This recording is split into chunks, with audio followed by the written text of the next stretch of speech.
October 1995, the U.S. Congress passed the Jerusalem Embassy Act, which called the United States to officially recognize Jerusalem as the capital of Israel and for the U.S. Embassy in Israel to be moved to Jerusalem. Next year in Jerusalem is the calling of every Jew, the dream of 2,000 years to return to our capital and rebuild our city. Every Jewish wedding for thousands of years, we break a glass remembering the destruction of Jerusalem. Every time we eat bread, we pray to rebuild our capital.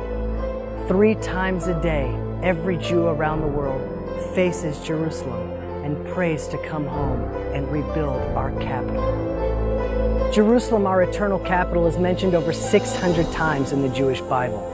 And despite the fact that the Knesset, Israel's parliament, the Supreme Court, the president, the prime minister's home are all located in Jerusalem, the State Department and the U.S. administration, who claim to be our greatest ally, do not recognize Jerusalem as our official capital.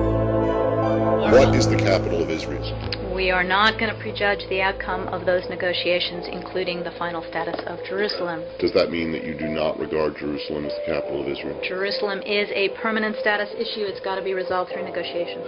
Seems to suggest that you do not regard Jerusalem as the capital of Israel. Our policy with regard to Jerusalem is it has to be solved through negotiations. That's all I have to say on this issue. The administration's refusal to take a courageous stand for truth, to honorably reflect the will of the American people, and to loyally defend an indispensable ally, it's a tragedy. Since our creation, the United States has not ceased making demands of Israel, often in direct conflict with our own security.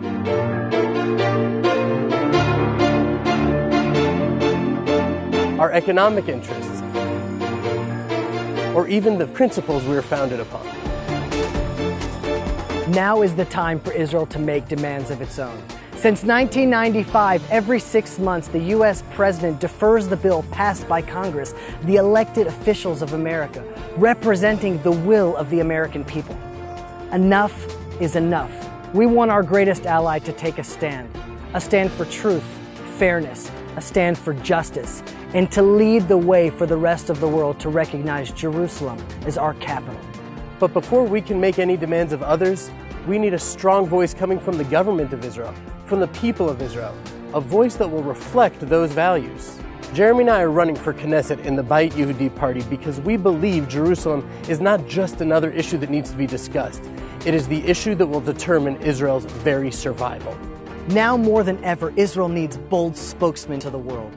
When elected into office, we will immediately change Israel's posture. Instead of apologetic maneuvering, we, the people of Israel, will demand what's rightfully ours, that the world recognize Jerusalem as our eternal capital.